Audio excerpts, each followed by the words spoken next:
अस्सलामुअलैकुम रहमतुल्लाहि वबरकातुहू। अभी तक हमारे 6 चैप्टर्स कंप्लीट हो चुके हैं। आई होप आप सभी स्टूडेंट्स उसकी प्रैक्टिस किए होंगे। तो आज हमारा चैप्टर नंबर 7, जिसमें हम डिस्कस करेंगे statistical formulas. Chapter number 7।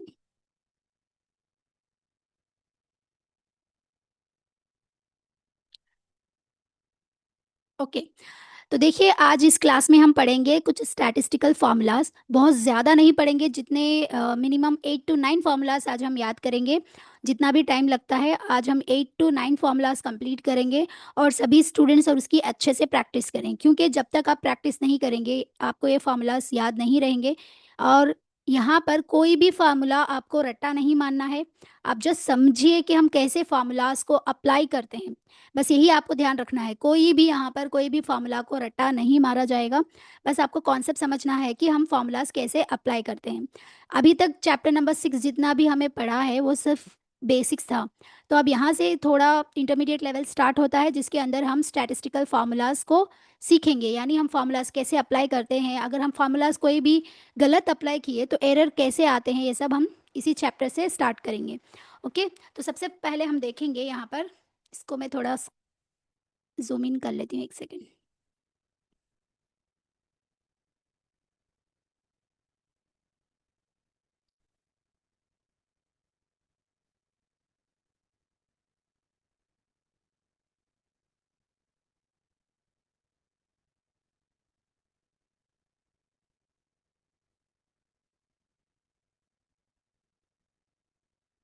Okay,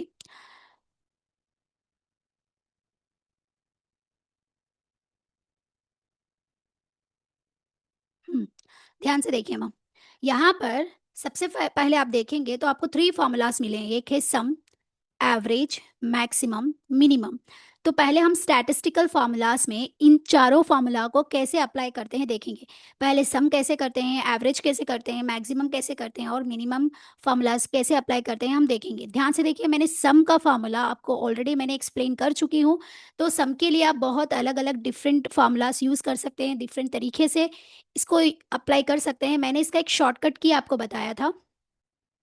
shortcut की मैंने बताया था, सिंपली आप क्या करेंगे, अल्ट की को होल्ड करके जैसे ही आप इक्वल टू की प्रेस करेंगे तो आपका सेल फार्मूला अप्लाई हो जाएगा। ओके, देखिए जैसे ही मैं यहाँ पर इस पर क्लिक करती हूँ, अल्ट की प्रेस करके जैसे ही मैंने इज इक्वल टू प्लस किया तो यहाँ पर टोटल मार्क्स जितने भी हैं, हिंदी, इंग्लिश, मैथ्स, साइंस, जितने भी ये टोटल मार्क्स है, इसने इस रेंज को सेलेक्ट कर लिया। जैसे ही अब हम एंटर प्रेस करेंगे तो इसका टोटल यहाँ पर सम आ गया है। अब सिंपली हम इस पर ड्रॉप या ड्रैग करेंगे तो पूरे सम अप्लाई हो चुका है।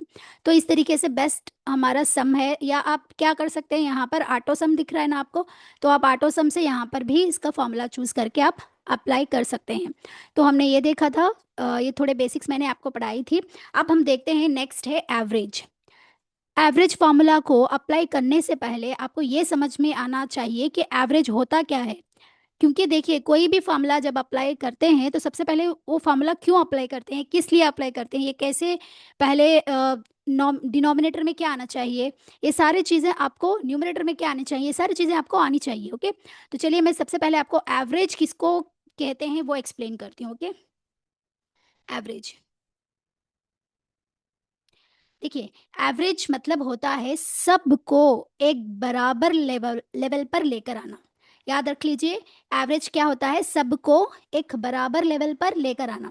ओके, तो आई थिंक आपको समझ में नहीं आया होगा। मान लो 3 फ्रेंड्स हैं और उनके पास अलग अलग चॉकलेट्स हैं। ओके, मान लो आपके 3 फ्रेंड्स हैं और उनके पास अलग अलग चॉकलेट्स हैं। मतलब ये इसका नाम है, सपोज मान लीजिए इसका नाम राहुल है, सना है और अली है, मान लीजिए। अब राहुल के पास 10 चॉकलेट्स हैं, सना के पास 5 चॉकलेट्स हैं और अली के पास 15 चॉकलेट्स हैं।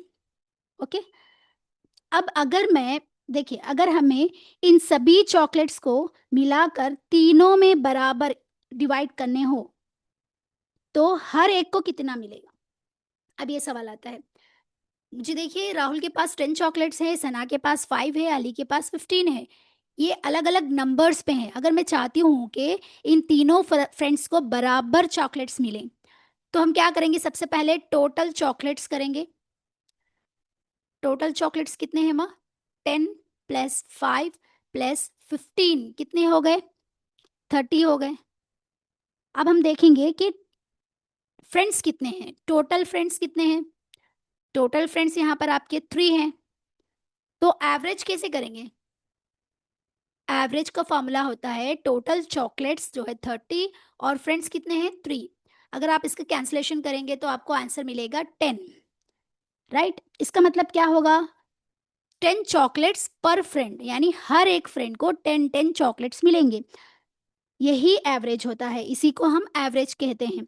ओके, सबको एक बराबर लेवल पर लेकर आना। ओके, तो देखिए यहाँ पर हम क्या करेंगे, ये हमारा एवरेज, एवरेज हम क्या करेंगे, यहाँ पर हिंदी में किसी स्टूडेंट को 90 मिला है, 27 मिला है, 10 मिला है, 47 मिला है। यहाँ पर अलग अलग हैं नंबर्स, उनको अलग अलग मार्क्स ऑब्टेन हुए हैं। मुझे पता करना है कि इनके एवरेज मार्क्स क्या हैं। पूरे अगर मैं टोटल देखूं, पूरे टोटल सब्जेक्ट्स का मुझे एवरेज मार्क्स फाइंड आउट करना है, तब हम यहाँ पर यूज़ करेंगे एवरेज का फॉर्मूला। ओके, इसके लिए आप क्या करेंगे, यहाँ पर इज इक्वल्स टू, जैसे मैंने आपको बताया था इनिशिएटिव, जब भी आप कोई फॉर्मूला लिखते हैं तो आपको वहाँ पर is equal to symbol compulsory लिखना ही है।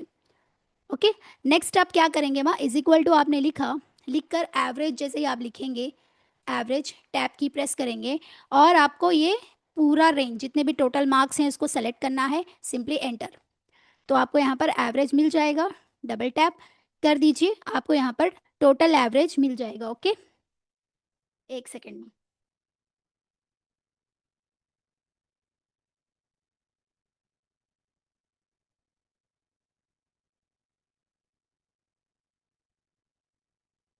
ओके, क्लियर मैं यहाँ तक? यहाँ तक किसी को डाउट है? No ma'am. तो एवरेज फॉर्मूला कैसे लगता है आपको सभी समझ में आएगा ना। यहाँ पर अलग अलग मार्क्स हैं, मुझे फाइंड आउट करना है कि कंप्लीट मार्क्स में से एवरेज कितने हैं, देन हम इजीली इसको एवरेज फाइंड आउट कर सकते हैं। नेक्स्ट आता है मैक्सिमम। मैक्सिमम, मैक्सिमम बहुत सिंपल है मैम। हमें क्या करेंगे, दिए गए हुए नंबर्स में से सबसे बड़ी वैल्यू ढूंढना है, उसी को हम मैक्सिमम कहते हैं। और जो भी मार्क्स मिले हैं उसमें से जो मिनिमम वैल्यू को हम फाइंड आउट करते हैं उसे मिनिमम कहते हैं। बट यहाँ पर आपको जितने भी आपने यहाँ पर फार्मूलास लगाए हैं, जैसे सम को सम ही लिखा, एवरेज को एवरेज ही लिखा, बट मैक्सिमम के अंदर हम यूज़ करेंगे मैक्स, MAX मैक्स। और मिनिमम के लिए हम यूज़ करेंगे MIN। इसके शॉर्टकट फॉर्म्स हम यहाँ पर यूज़ करेंगे। एवरेज को हम पूरा लिखेंगे, सम को भी हम पूरा लिखेंगे, बट जब मैक्सिमम हम मिनिमम की बात आती है तो हम इसके फॉर्मूले में शॉर्टकट अप्लाई करते हैं, मैक्स एंड मिन। तो देखिए यहाँ पर ये पूरे नंबर्स में जितने भी मुझे यहाँ पर मिले हैं, जैसे 90, 27, 10, 47, इसमें से अगर मैं मैनुअली देखूँ तो मैक्सिमम नंबर कौन है, 40 है, सॉरी 90 है। इसका मैक्सिमम नंबर 90 है और इसका मिनिमम नंबर 10 है। यानी सबसे बड़ा नंबर जिसे हम मैक्सिमम नंबर कहते हैं और सबसे छोटा नंबर जिसे हम मिनिमम कहते हैं। और इस रो की बात करें, यहाँ पर 17 है, 84, 0, 49। तो 84 हमारा मैक्सिमम नंबर है, 0 मिनिमम नंबर है। तो हम इस तरीके से मैनुअली करते तो नहीं बैठेंगे, हमको सिंपली क्या करना है, फॉर्मूला अप्लाई करना है और मैक्सिमम और मिनिमम को बहुत ईजी तरीके से कर सकते हैं। जैसे मैं इस सेल को सेलेक्ट कर रही हूँ, इज इक्वल टू हम यहाँ पर लिखेंगे मैक्स। जैसे ही मैंने मैक्स लिखा तो देखिए यहाँ पर आपको शो हो रहा है मैक्स, यही है हमारा फॉर्मूला मैक्स। आप इसको प्रेस करने के लिए टैब की प्रेस करेंगे, मैंने आपको बताया है टैब की कैसे यूज़ करते हैं, राइट। तो सिंपली आप क्या करेंगे, मैक्स को सेलेक्ट करेंगे, टैब की प्रेस करेंगे और यहाँ से इस sorry sorry is equals to max और यहाँ से इस रेंज को सेलेक्ट कर लेंगे। जैसे ही आप रेंज को सेलेक्ट करेंगे एंटर, तो देखिए यहाँ पर मैक्सिमम आ गया है 90। और जैसे ही इसको करेंगे, जहाँ पर भी देखिए यहाँ पर मैक्सिमम 90 है जैसे मैंने बताया, यहाँ पर मैक्सिमम 84 है, इसी तरीके से यहाँ पर मैक्सिमम 35 है। यानी आप इंडिविजुअली भी निकाल सकते हैं कि हर एक स्टूडेंट का मैक्सिमम मार्क्स कितने आए हैं, मिनिमम मार्क्स कितने हैं, एवरेज कितना है और उसके टोटल कितने हैं, आप निकाल सकते हैं। मिनिमम को भी सेम इज इक्वल टू लिखिए, MIN मिनिमम, टैब की प्रेस कीजिए और यहाँ से इसका रेंज सेलेक्ट कीजिए, एंटर प्रेस कर दीजिए। तो देखिए जैसे मैंने बताया यहाँ पर आपको 10 जो है मिनिमम है, 90 जो है मैक्सिमम है। आप इसे डबल टैप करें तो यहाँ पर आ जाएगा। ओके, तो इस तरीके से हम टोटल, एवरेज, मैक्सिमम, मिनिमम को बहुत इजी तरीके से फाइंड आउट कर सकते हैं with the help of simple click. Okay, तो अभी तक हमारा यहाँ पर 4 फार्मूलाज कंप्लीट हो चुके हैं, जिसके अंदर हमने देखा कि टोटल यानी सम कैसे करते हैं, और एवरेज कैसे निकालते हैं, और मैक्सिमम कैसे निकालते हैं, और मिनिमम कैसे निकालते हैं। ओके, यहाँ तक क्लियर है सबको? यहाँ तक किसी को डाउट है माँ? Yes. यस, यहाँ तक किसी को डाउट है? No, ma'am. Okay, clear. तो चलिए अब नेक्स्ट हम बढ़ते हैं, नेक्स्ट जो हमारे स्टैटिस्टिकल फार्मूलाज के दूसरे फार्मूलाज हम चेक करेंगे।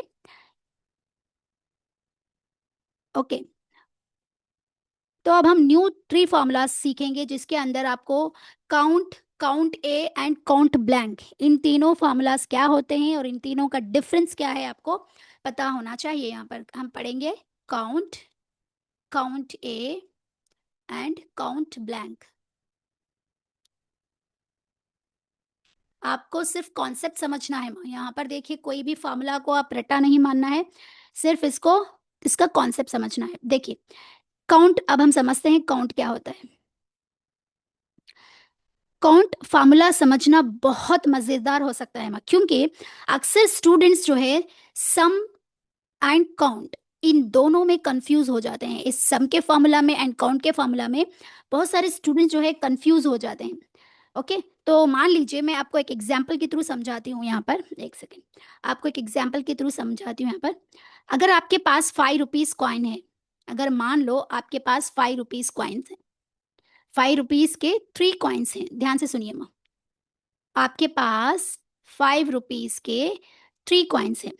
ओके, तो अगर मैं आपसे कहूँ उसका सम क्या होगा, अगर मैं आपसे कहूँ अच्छा बताओ आपके पास 5 5 रुपीज की कॉइन है, इसका सम क्या होगा बताइए, तो आप क्या कहेंगे? Ma'am 5 + 5 + 5 = 15, right? इस तरीके से आप इसका सम बता देंगे। मैम हमारे पास 5 5 5 मिला के इसका सम टोटल जो है 15 रुपीज है। ओके, अगर मैं पूछूं कि कॉइन्स कितने हैं, आपके पास कॉइन्स कितने हैं, कॉइन्स कितने हैं, कितने कॉइन्स हैं, तो आप क्या करेंगे?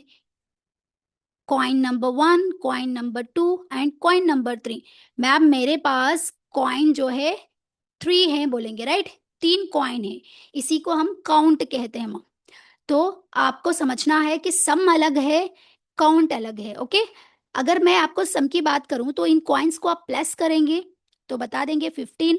अगर मैं आपको पूछूं कि इसकी गिनती कितनी है, आपके पास 5 रुपीज कॉइन्स कितने हैं, तब आप बता पाएंगे कि मेरे पास 5 रुपीज कॉइन है। तो ये होता है डिफरेंस सम और काउंट के अंदर। ओके, ओके, सिंपली हम कह सकते हैं सम नंबर्स को आपस में जोड़ता है, सम जो है नंबर्स को आपस में जोड़ता है, और काउंट क्या करता है माँ? सिर्फ ये गिनता है कि टोटल कितने सेल्स में नंबर्स लिखे हुए हैं, टोटल कितने सेल्स में नंबर्स लिखे हुए हैं।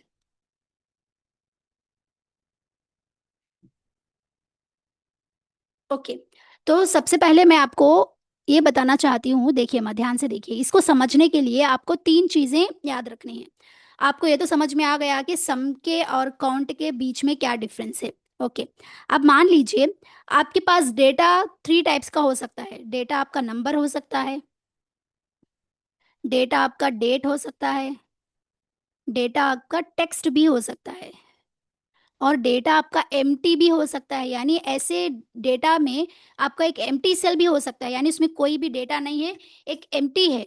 तो आप इस तरीके भी डेटा हो सकता है हमारे टेबल के अंदर, राइट? यानी नंबर भी हो सकता है, इसमें डेट फॉर्मेट भी हो सकता है, टेक्स्ट भी हो सकता है, या कोई कोई डेटा जैसे एम्प्टी भी हो सकता है। देखिए मैं आइए यहाँ पर बताती हूँ, ये मेरा टेबल है। अगर आप यहाँ पर देखेंगे तो ये क्या है, एक नंबर है। ओके, दिख रहा है हमारा टेबल। देखिए ये एक नंबर है, ये एक टेक्स्ट है, और ये एम्प्टी सेल है। तो ये डेटा किस तरीके से है, इसके अंदर नंबर भी है, टेक्स्ट भी है, और एम्प्टी सेल्स भी है।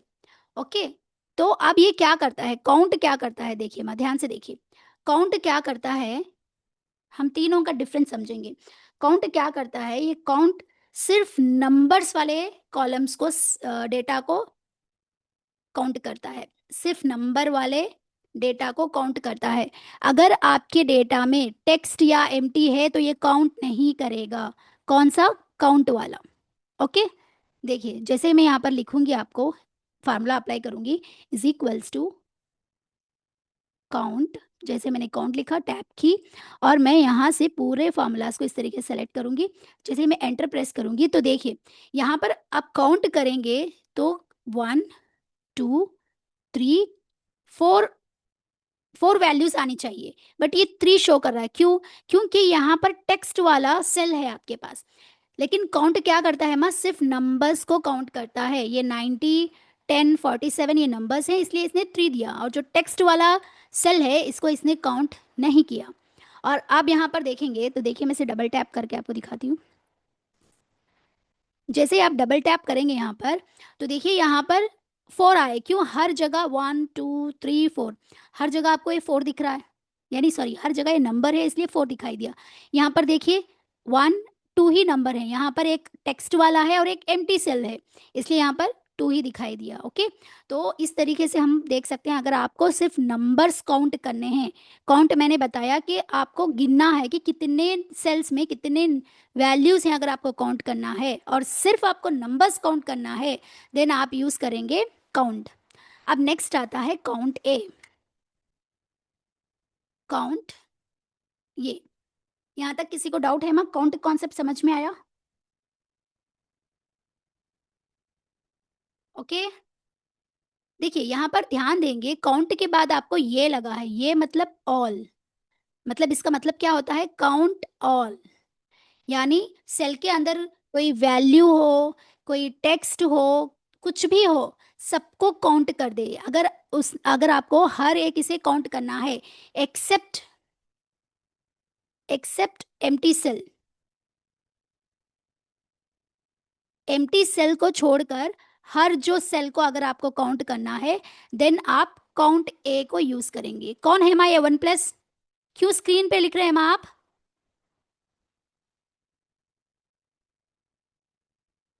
Please don't write on the screen.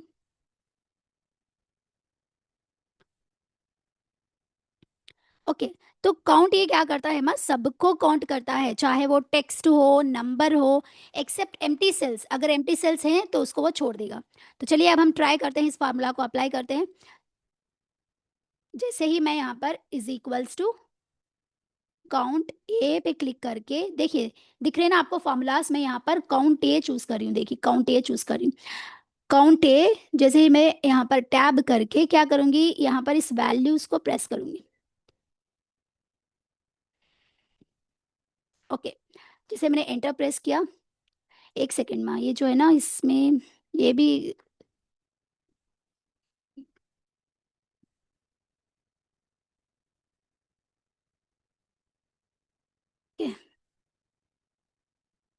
Is equals to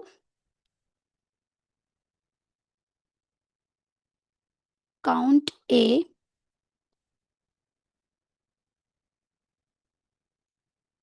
enter. देखिए अब यहाँ पर ध्यान दीजिए, यहाँ पर काउंट मैंने किया तो सिर्फ 3 आए, बट काउंट ए पे 4 आए, क्योंकि हमारे पास 4 वैल्यूज हैं, 1 2 3 4, तो 4 भी आए। क्या, क्यों ऐसे आया, क्योंकि यहाँ पर इसने टेक्स्ट को भी ऐड किया, इसीलिए हम काउंट ये यूज करते हैं। अब मैं इसको डबल टैप जैसे ही करूंगी, देखिए जैसे ही मैं इस पर डबल टैप करती हूँ तो देखिए यहाँ पर आपको 1 2 3 4 मिल रहा है, तो इसलिए यहाँ पर 4 आ गया। यहाँ पर देखिए नंबर है, टेक्स्ट है, लेकिन यहाँ पर एम्प्टी सेल है। राइट, यहाँ पर एम्प्टी सेल है, इसलिए यहाँ पर 3 ही शो कर रहा है। देखिए ये नंबर है, ये टेक्स्ट है और ये नंबर है, इसलिए यहाँ पर 3 आया। बट ये एम्प्टी सेल है, राइट, एम्प्टी सेल है, इसीलिए आपको ये काउंट नहीं किया। काउंट क्या करेगा, सिर्फ नंबर्स को काउंट करेगा, ओनली नंबर्स। काउंट ये क्या करेगा, ओनली नंबर प्लस टेक्स्ट। किसको छोड़ देगा, ये एम्प्टी सेल को नहीं काउंट करेगा। ओके, तो ये था हमारा काउंट एंड एक काउंट ए। नेक्स्ट आता है काउंट ब्लैंक। नेक्स्ट देखिए, देखते हैं हम नेक्स्ट काउंट ब्लैंक। बहुत इजी है काउंट ब्लैंक समझना। ओके, काउंट ब्लैंक को समझना बहुत इजी है, इसका नाम ही इसके काम बताता है। देखिए इसके नाम में क्या है, ब्लैंक को काउंट करो, काउंट ब्लैंक, जितने भी ब्लैंक है उसको काउंट करो। आप इसे मिसिंग फाइंडर भी कह सकते हैं, या खाली जगह ढूंढने वाला फॉर्मूला भी बोल सकते हैं। इसको क्या बोल सकते हैं हम, मिसिंग फाइंडर, मिसिंग फाइंडर, या अगर हम सिंपल हमारी लैंग्वेज में कहें तो खाली जगह, एम्प्टी प्लेस, खाली जगह ढूंढने वाला। ओके, जितने भी काउंट ब्लैंक वैल्यूज होंगे वो काउंट करेगा। यहाँ पर लिखेंगे इज इक्वल्स टू काउंट, जैसे मैंने काउंट लिखा टैब की। अब मैं यहाँ पर क्या करूँगी, जितने भी वैल्यूज हैं यहाँ पर, एक सेकेंड, इसको मैंने सेलेक्ट किया, enter.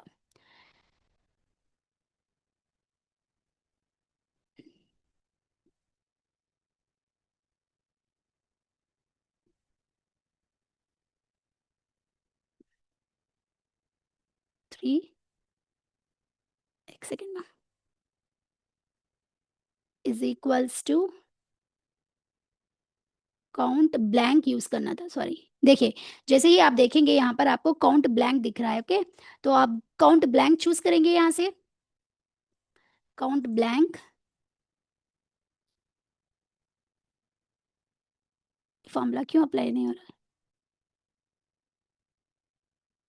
Is equals to count blank, tab की, और यहाँ से हम फॉर्मूला रेंज सेलेक्ट करेंगे, एंटर। तो देखिए यहाँ पर अगर आप ध्यान से देखेंगे यहाँ पर कोई भी ब्लैंक नहीं है, कोई भी सेल ब्लैंक नहीं है, इसलिए 0 आया है। ओके, जैसे ही मैं इसके ऊपर टैब की प्रेस करती हूँ तो देखिए यहाँ पर आ जाएगा। देखिए क्यों, यहाँ पर देखिए यहाँ पर एक एम्प्टी आया तो 1 दिखाई दिया, यहाँ पर 1 एम्प्टी है इसलिए 1 दिखाई दे रहा है, और जहाँ पर एम्प्टी ब्लैंक नहीं है वहाँ पर 0 0 शो हो रहा है। ओके, तो ये था हमारा तीनों में difference, count A and count blank. Count क्या करता है तो नोट लिख लीजिए ताकि आपको समझ में आ जाए तीनों में difference. Count, count A and count blank. मैं आपको डेली सिर्फ थोड़े ही कॉन्सेप्ट यहाँ पर एक्सप्लेन करूंगी, बिकॉज आप जब तक इसकी प्रैक्टिस नहीं करेंगे तो आप ये समझेंगे नहीं। हम स्टेप बाय स्टेप धीरे धीरे सीखेंगे, क्योंकि हमें फास्ट नहीं जाना। मैंने आपको बताया था 20 to 25 डेज में हमारा एक्सेल कंप्लीट होगा। ओके, तो अब हमारा इंटरमीडिएट लेवल चल रहा है, जल्दी हमारा एडवांस लेवल भी आ जाएगा, जिसके अंदर हम पाइवट टेबल सब क्रिएट करेंगे, डैशबोर्ड्स, ब्यूटीफुल डैशबोर्ड्स बनाना सीखेंगे। ओके, तो आपको हर एक चीज़ यहाँ पर प्रैक्टिस करनी है, स्टेप बाय स्टेप मैं आपको एक्सप्लेन कर रही हूँ ताकि आप कंफ्यूज ना हो। ओके, नेक्स्ट आता है काउंट। काउंट क्या करता है, माँ ओनली नंबर्स को गिनता है, नंबर्स को, नंबर्स को गिनता है। और नेक्स्ट आता है यहाँ पर सब कुछ, यानी टोटल, जैसे मैंने ये आया यहाँ पर, ए का मतलब होता है ऑल, काउंट ऑल, ये सब कुछ, जैसे नंबर हो या टेक्स्ट हो, सबको काउंट करता है। काउंट मतलब गिनना। काउंट काउंट ब्लैंक क्या है, सिर्फ और सिर्फ एम्प्टी सेल्स को गिनता है, एम्प्टी सेल्स को काउंट करता है। काउंट मतलब गिनना। ओके, यहाँ तक किसी को डाउट है माँ? If you have any doubts please rise your hands. अगर आपको कोई डाउट है तो प्लीज अपना हैंड राइज कीजिए, मैं चेक करूंगी। किसी को डाउट है तो प्लीज।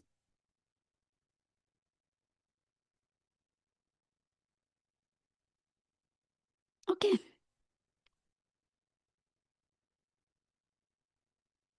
ओके, अभी तक हमने 6 फॉर्मूलाज को कंप्लीट कर चुके हैं।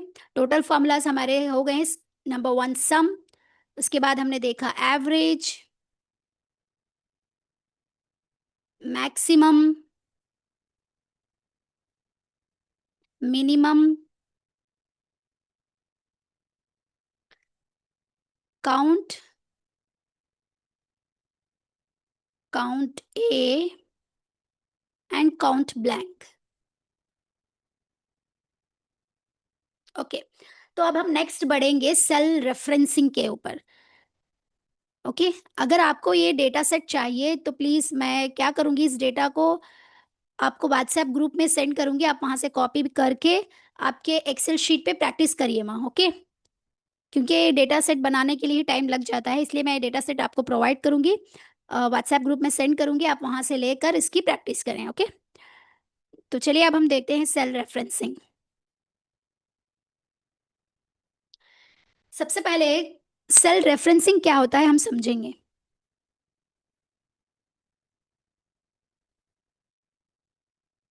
देखिए माँ, सेल रेफरेंसिंग समझना सबसे ज्यादा जरूरी है, क्योंकि इसी पर एक्सेल टिका हुआ है, मतलब पूरा एक्सेल इसी के बेस पे है। अगर आपको सेल रेफरेंसिंग नहीं आया तो आप एक्सेल कभी भी नहीं सीख पाओगे। तो आपको पता होना चाहिए कि सेल रेफरेंसिंग क्या होता है। ओके, तो चलिए मैं एक एग्जांपल के थ्रू समझाती हूँ आपको। अगर किसी भी स्टूडेंट को अगर मुझे उनके घर पे कोई गिफ्ट भेजना है तो मुझे क्या करना चाहिए। सपोज मान लीजिए एक स्टूडेंट है जिसका नाम सानिया है। मैं चाहती हूँ कि इस स्टूडेंट के घर पे मैं कोई गिफ्ट सेंड करूँ। तो मुझे क्या होना चाहिए कि मैं इनके घर गिफ्ट सेंड कर पाऊँ। बोलिए, मुझे क्या ऐसी चीज़ होनी चाहिए ताकि मैं उनके घर एक गिफ्ट को सेंड कर पाऊँ। अगर आप किसी को गिफ्ट सेंड करना चाहते हैं किसी के घर, तो आपको किसकी ज़रूरत है, क्या नीड है, बताइए माँ।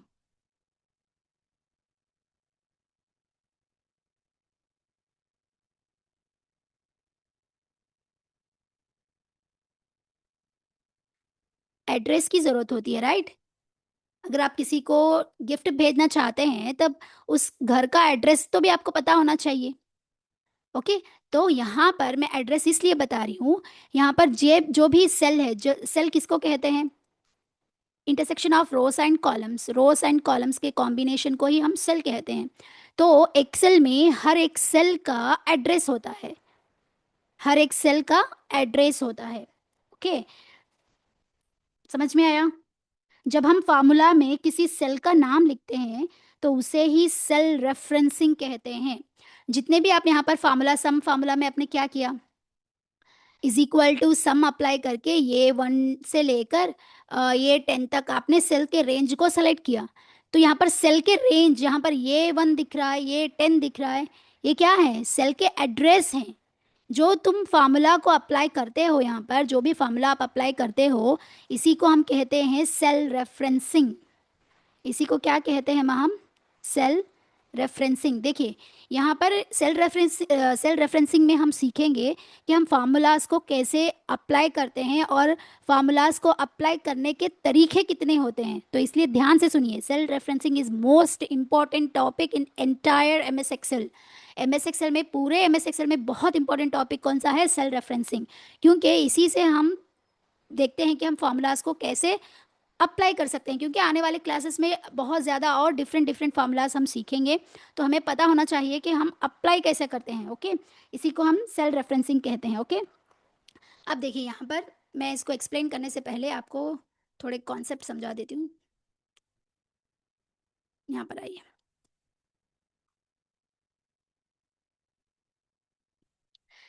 ओके, जब आप फार्मूला लिखते हैं, देखिए माँ ध्यान से सुनिए, जब आप फार्मूला लिखते हैं तो आप फर्स्ट क्या करेंगे, सेल को चूज करेंगे, या आप अपने मैनुअली नंबर लिखेंगे, या आप टेक्स्ट को लिखेंगे।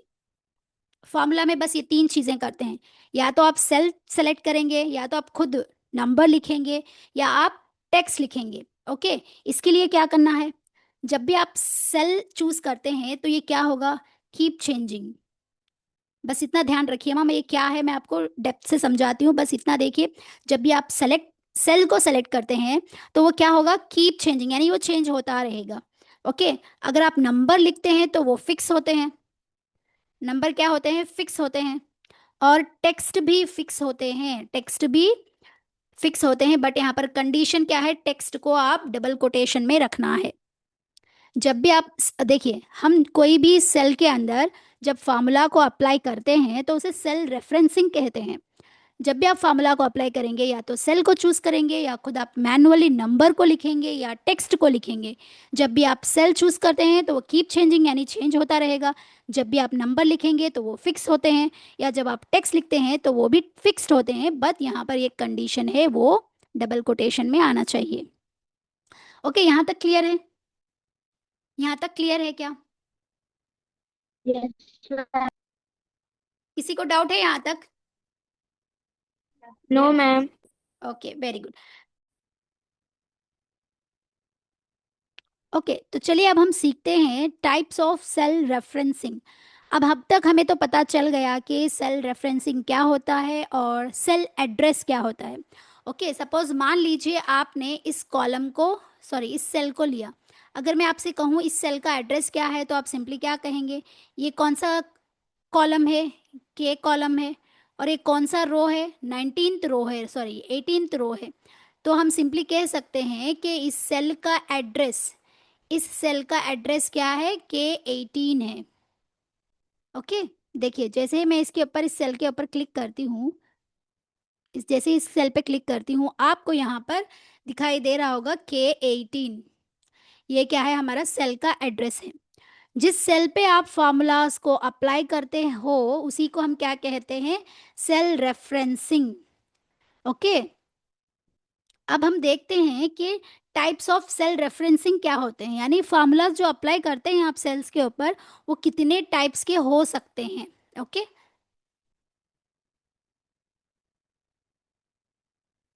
Types of cell referencing. First type है, पूरे यहाँ पर there are 3 types of cell referencing, पूरे 3 टाइप्स हैं। First type relative reference, relative reference. Second one है एब्सोल्यूट रेफरेंस,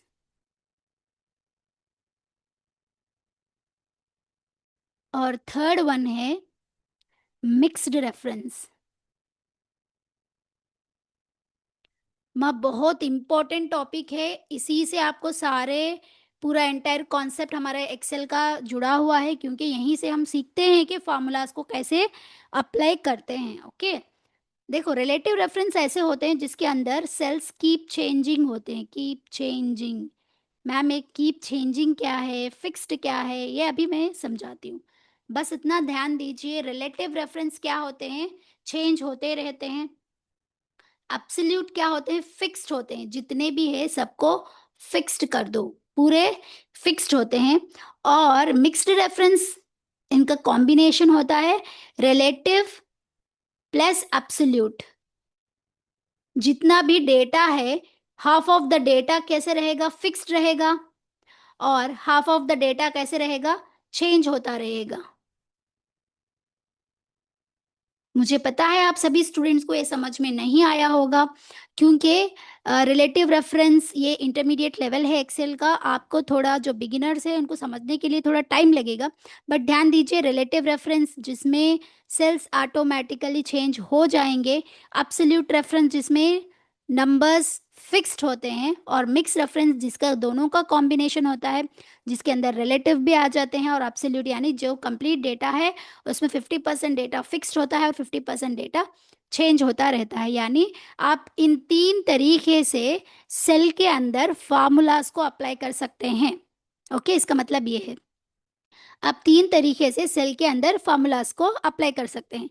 तो आज इस क्लास में मैं सिर्फ रिलेटिव रेफरेंस आपको समझाऊंगी, और absolute reference and mix reference हम नेक्स्ट क्लास में देखेंगे। तो चलिए अब हम समझते हैं रिलेटिव रेफरेंस क्या होता है, यानी कीप चेंजिंग, चेंज होता रहना। ओके। तो देखिए यहाँ पर आ जाइए, यहाँ पर मैंने कुछ डेटा लिया है। अब इस डेटा को अच्छे से समझिए। यहाँ पर एक स्टूडेंट है जिसका नाम आर्यन खान है। उसके 4 सब्जेक्ट हैं, एक हिंदी, इंग्लिश, मैथ्स, साइंस। इसने हिंदी में 41 स्कोर किए, 39 स्कोर किए, मैथ्स में 75 और साइंस में 34 इसने स्कोर किया। अब मैं क्या करूँगी, यहाँ पर मुझे टोटल मार्क्स चाहिए। तो हम सिंपली क्या करेंगे, टोटल फार्मूला, सम के फार्मूलेस मैंने आपको बहुत तरीके से समझाया। आप सिंपली आल्ट प्लस करके, प्लस जैसे ही आपने आल्ट प्लस करके, आल्ट को होल्ड करके जैसे ही इज इक्वल टू प्रेस किया, तो देखिए आप यहाँ पर ध्यान दीजिए, ये एक पूरा रेंज सेलेक्ट हुआ है। दिख रहा है आप सभी स्टूडेंट्स को? पूरा रेंज कहाँ से, D5 से लेकर, ये है D5 से लेकर G5 तक आपको सेलेक्ट हुआ है। D5 कौन सा एड्रेस है, यहाँ पर देखिए, ध्यान से देखिए, ये कॉलम है D का, रो कौन सा है, 5th रो है, इसलिए यहाँ पर एड्रेस कौन सा आया है, D5। ये जब भी आप इंस्टू आता है मतलब आपने रेंज को सेलेक्ट किया है, D5 से लेकर G5 तक। ये कॉलम G है और रो कौन सा है, 5th रो है, 5th row and G column, यही आया है। आप यहाँ तक डेटा को सेलेक्ट किए हैं। जैसे आप एंटर प्रेस करेंगे, आपका टोटल मार्क्स यहाँ पर आ गया है। अच्छा देखिए, ये मैंने आपको बता रही हूँ, ये क्या है, रिलेटिव रेफरेंस है। मैंने सिर्फ इसमें क्या किया माँ, सेल को सेलेक्ट किया। मैंने कोई भी नंबर यहाँ मैनुअली मैंने टाइप नहीं की, राइट। मैं जस्ट यहाँ पर क्या करूँ, मैंने क्या किया यहाँ पर, मैंने जस्ट यहाँ पर सेल्स को सेलेक्ट किया है। तो अब मैं क्या करूँगी, डायरेक्ट अगेन यहाँ पर लिखूंगी क्या, नहीं, सिंपली क्या करूँगी, डायरेक्ट यहाँ से डबल टैप करने पर सबके टोटल मार्क्स आ गए। मतलब मैंने यहाँ पर ये, जैसे ही आप देखेंगे यहाँ पर आपको एड्रेस जो फार्मूला बार है आपको दिखाई दे रहा होगा। आपको अच्छे से समझ में आया होगा कि D5 टू G5 क्या है, ये सेल्स के एड्रेस हैं। ओके, जैसे ही मैं दूसरे रो पे जाती हूँ, यहाँ पर जो 244 दिख रहा है ना, जैसे ही मैं इस पर क्लिक करूँगी तो यहाँ का जो एड्रेस बार है आपको चेंज हो रहा है। देखिए ध्यान से देखिए, जैसे मैं यहाँ पर 244 पे क्लिक की हूँ तो यहाँ पर हमारा एड्रेस बार में देखिए, हमारा फार्मूला बार में रेंज चेंज हो चुका है, D6 से लेकर G6 तक। ओके, क्योंकि यहाँ पर मैंने हर एक सेल में फार्मूला को अप्लाई नहीं किया, ये चेंज हो रहा है अपने आप चेंज। देखिए वहाँ पर 189, यहाँ पर अपने आप फार्मूला चेंज हो गया। जैसे मैं 221 पे लिखती हूँ, D7 से लेकर G7, ये कैसा, देखो ये कहाँ है, डी कॉलम से लेकर 7th रो, डी कॉलम 7th रो से लेकर G कॉलम 7th रो तक इसने फार्मूला को अप्लाई कर लिया है। क्लियर, ये क्या कर रहा है, मैं ऑटोमेटिकली क्या कर रहा है, सेल्स को मैंने यहाँ पर सेलेक्ट किया है ना, मैंने कोई भी नंबर, कोई भी टेक्स्ट मैंने यहाँ पर नहीं लिखा। इसी को हम कहते हैं रिलेटिव रेफरेंस। ये था एक तरीका जिसे हम सेल में फार्मूला अप्लाई करते हैं, रिलेटिव रेफरेंस। हर एक रो में क्या हुआ, चेंज होता आया, इसे हम कहते हैं रिलेटिव रेफरेंस। और रिमेनिंग जो हमारे 2 रेफरेंसेस है यहाँ पर, एक है absolute reference and mix reference. ये बहुत टाइम लेगा, ये दोनों आपको मैं टुमारो एक्सप्लेन करूँगी बिकॉज टाइम हो चुका है। आई होप आपको एक अच्छे से समझ में आया होगा। टुमारो मिलते हैं जिसके अंदर हम पढ़ेंगे एब्सोल्यूट रेफरेंस, मिक्स्ड रेफरेंस और दूसरे फार्मूलाज। ओके, तो चलिए मिलते हैं नेक्स्ट क्लास में टुमारो। अल्लाह हाफिज़, दुआ में याद रखें।